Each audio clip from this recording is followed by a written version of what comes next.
Hey guys, welcome back to the channel. Today I've got another exciting topic to dive into with you guys today, and that topic is VirtualBox. So VirtualBox is a fantastic virtualization software that allows you to create and run virtual machines right from your computer. Now if you're new to tech, or maybe this is just not one of your specialties, you might be wondering, what is a virtual machine? Why do I need one? What is VirtualBox? Think of a virtual machine as a digital replica of a physical computer. It's like having a computer inside your computer. Exhibit just called and he said, "Yo dog, I heard you like computers." VirtualBox enables you to install and run different operating systems from within your main operating system, all isolated in a sandbox from one another. Now, a VirtualBox is a Type 2 hypervisor. What does that mean? So a hypervisor or a virtual machine monitor, a VMM, is essentially software that runs on a machine that allows you to spin up multiple instances of a computer on server or on computer hardware. A Type 1 hypervisor installs the software directly onto the bare metal of the device, meaning the hypervisor is essentially the operating system. Think an item like Proxmox or VMware ESXi. It's an operating system that's whole existence is to create and run virtualized environments on that device. Counter to that, a Type 2 hypervisor is a hypervisor that is installed on top of an existing operating system. Say you have Windows 10 installed, for example, you can use something like VirtualBox to run a virtual environment. There are trade-offs with a Type 2 hypervisor. For instance, you can't use all of the resources that you have available to you. For instance, you can't use 100% of the hard drive because the host operating system needs some of that hard drive. You can't use 100% of the RAM because, again, the host operating system will need some of that RAM.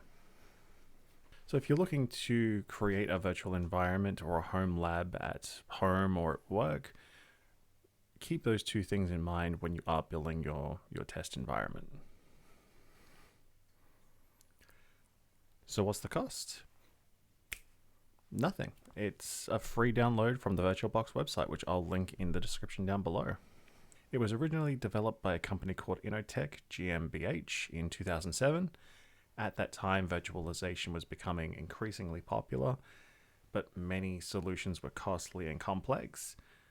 But VirtualBox that changed that by offering a user-friendly, free, open-source virtualization platform.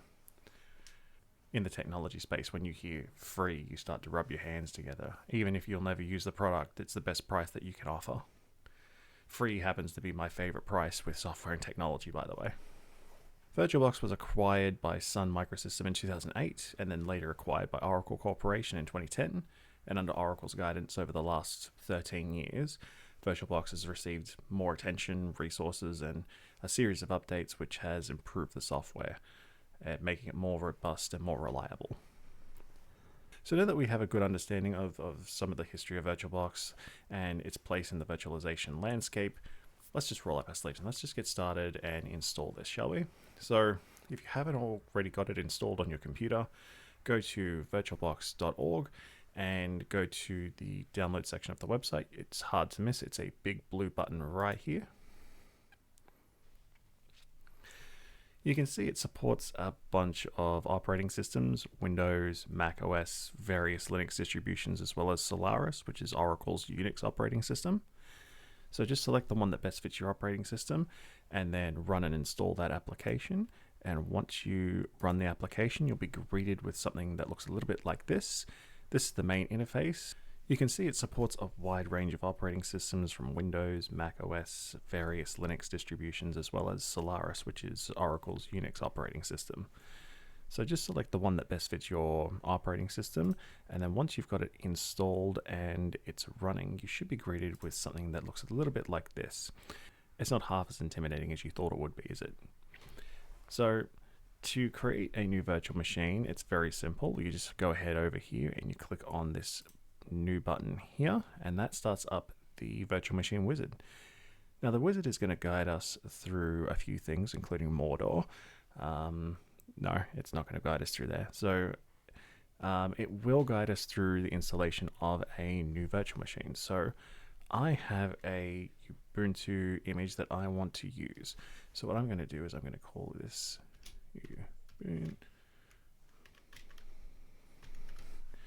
Ubuntu. It is hard to talk and type at the same time.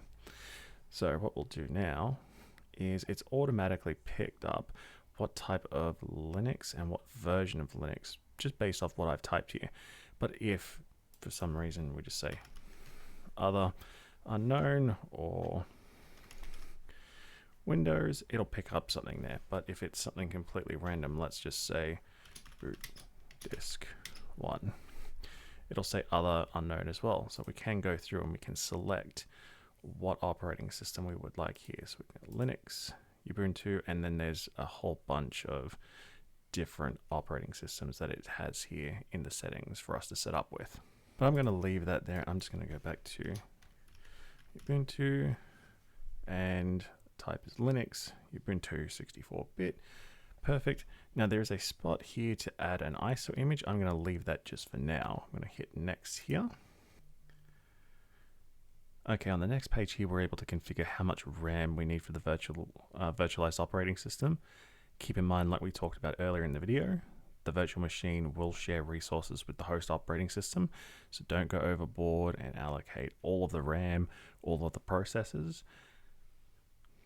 VirtualBox usually gives you about the amount that it believes is necessary to run the operating system, but if you need a little bit more or a little bit less, depending on what your needs are going to be, you can alter that. Just try to stay in the green, don't go into the red. The next step here is we're going to create a virtualized hard disk. Now, the disk will act as a storage space for the virtual machine. You can choose between a dynamically allocated disk, which grows in size as you use it, or a fixed disk. And this is set in size from the beginning. So by default, all disks are dynamically allocated. However, you can choose a fixed disk by clicking this checkbox here underneath that says pre-allocate the full size. And we'll just keep this at 25 gigabytes. And there we go. So this is just where the machine is being saved. This is the operating system that we have here, the memory, the processors, the disk space, everything looks all good here. And then we hit finish, and there we go. We are all done. The virtual machine is created and ready to use, but not quite ready yet. So to make this machine truly useful, we need to install an operating system on that. So how do we do that? Just like you would with a physical computer. You can install Windows, Linux, macOS, any supported operating system on this. And let's go ahead and show you how that's done. So highlighted here, we've got Ubuntu. We'll go over to settings, this little gear wheel here, and that will pop up a window. We'll go to the storage tab, which is the fourth one down here. And then on this CD icon that says empty, we'll click on that. And then we'll click on this little CD here as well. And then we'll choose a file that we want to use as an ISO file. So we'll go ahead and choose a disk file. And downloads is my Ubuntu image. Perfect. So now that we have our ISO file ready, we'll be using it like a installation CD through a virtualized optical drive. So we'll go ahead and click OK here to save our settings. And just like that, I think we are good to go. We've got all the magic in order. So let's go ahead and click Start here to power up the VM. It might take a second or two to get it powered up for the first time.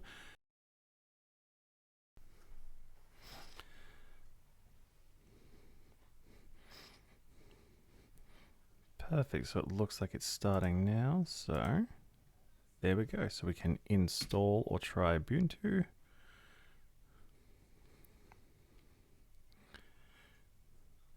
It's just running. We can also go full screen on this as well.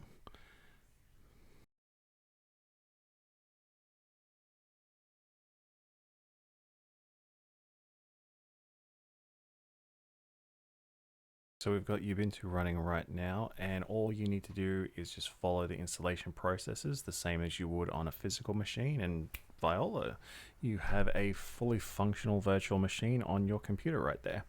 So we'll go ahead and just minimize this for now. And while that's running in the background right now, let's talk about something else. Let's talk about snapshots real quick.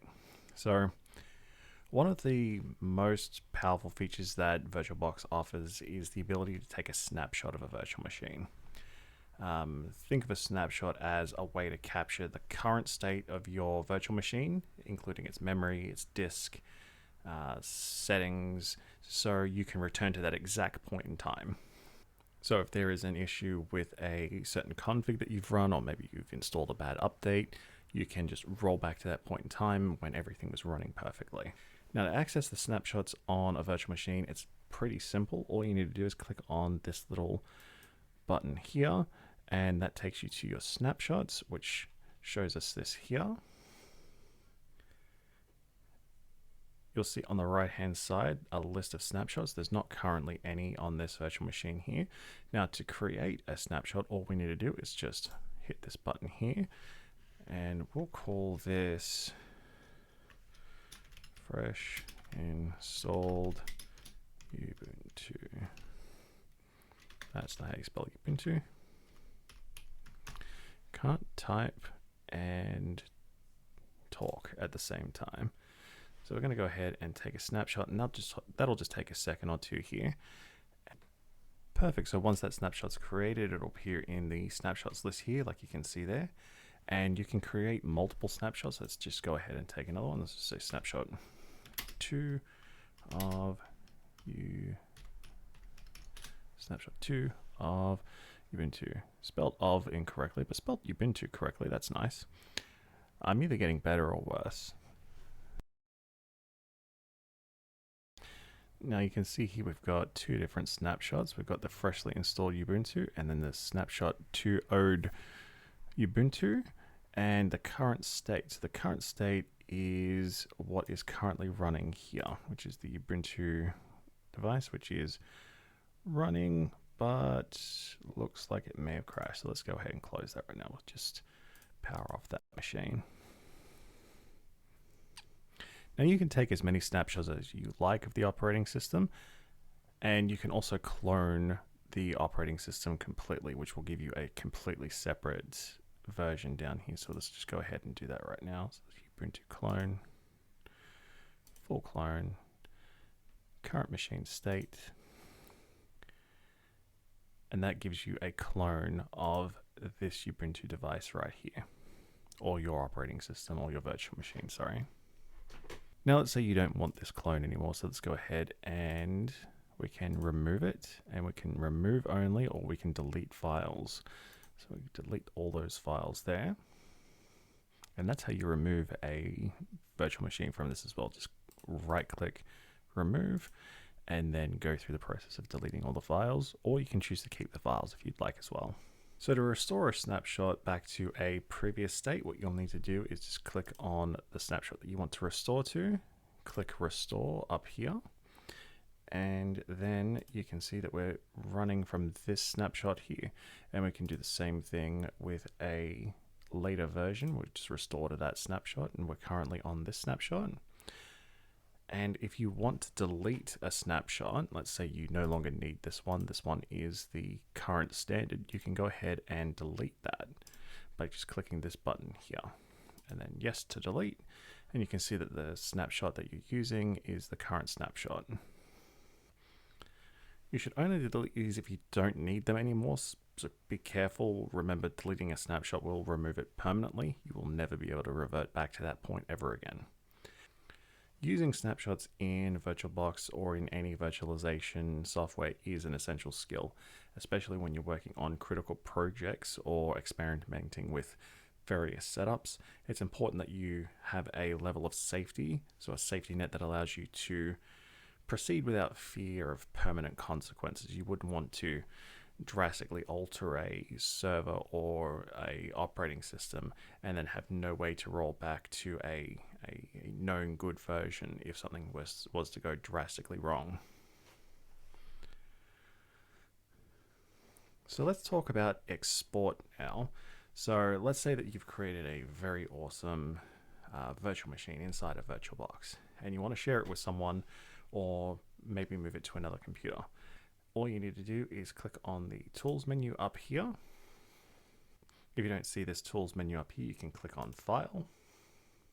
And you'll see that the option to export is on both of those. So you can see it here with the blue arrow and in the file at the blue arrow here, or you can hit Control E on your keyboard, which is, I believe, Command E on a Mac OS computer. So now the export wizard has popped up. It will ask you which virtual machine that you want to export. Select the virtual machine you wish to export. We'll hit next on that. And yes, that is fine. So now on this page, it's asking you where it would like to export to. The default is usually fine. In this case, it's on my documents folder, but for this case, let's go ahead and put that on the desktop. Like I said, default usually works just fine. It's just make sure that you know where it's saving to. So we'll go ahead and click next here. And then you can see the settings that it's got here that it's going to be exporting. We'll go ahead and click finish here. And then that has started the export process. So we can go here and we can see that our virtual machine has been exported. Now, depending on the size of the virtual machine and your computer hardware, it might take a little bit more time than what happened here. And let's say you want to do the reverse. Let's go ahead here. Let's just remove this, delete all files.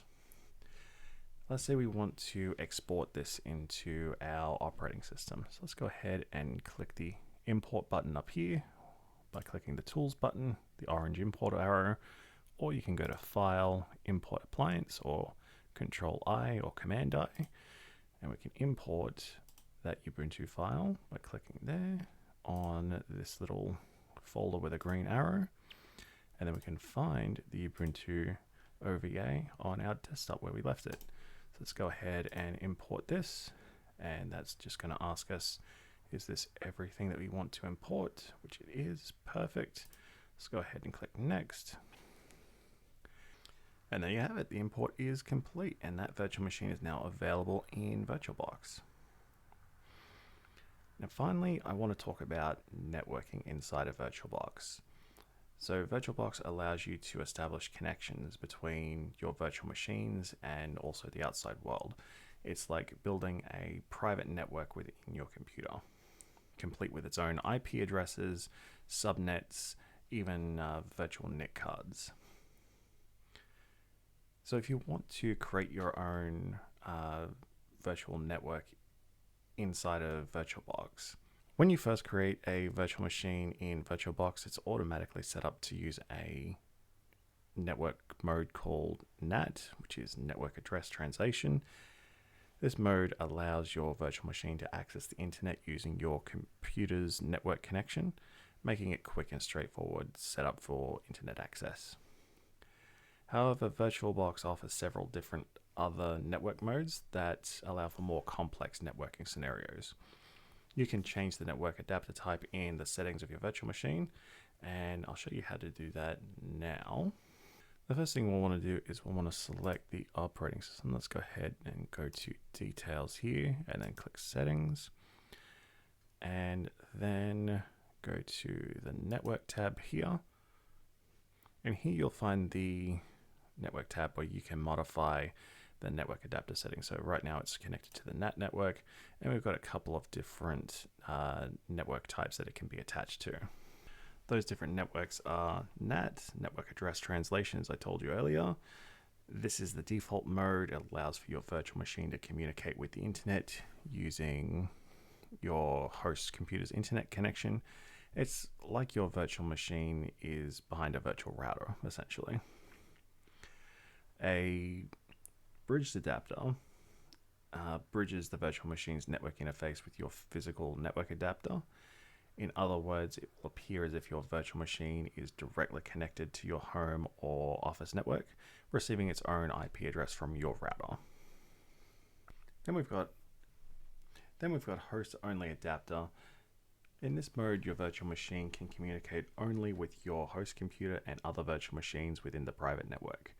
It's like creating a separate network that's isolated from the outside world. Now, there are other networks here, but we won't talk about those just now. Let's go ahead and cancel this. What I want to do now is I want to show you how you can create your own virtual networks inside of VirtualBox. The way that we'll do this is we'll go up here to the Tools tab again, and we'll just click on this and go to Network, and that will bring us to a network configuration menu. You can see that there are host-only networks, NAT networks, and cloud networks. For the purposes of this demonstration, let's go ahead and create a NAT network. I've already created one here, so let's go ahead and remove that. Oh no, I will need that one, so I'll keep that. So I'll just create a new NAT network here. And it's very simple. It's like everything else in VirtualBox. You just hit create, and then that creates a new NAT network. So we can go ahead and give it an IP4 prefix here. So let's go ahead and change that from 2 to 7. And let's go ahead and rename this the Natty Network, for no other reason other than it's the only thing that I could think of. So now we can go back to our Ubuntu virtual machine here, and we can go to settings one more time. There we go. Go back to the network, and then we can click on attach to and NAT network, and hasn't updated the name just yet, so let's go back. Let's discard the changes. I didn't hit apply. There we go. So let's go back here, settings. Here we go. Network. Let's go to NAT network here, and then we've got the Natty network there.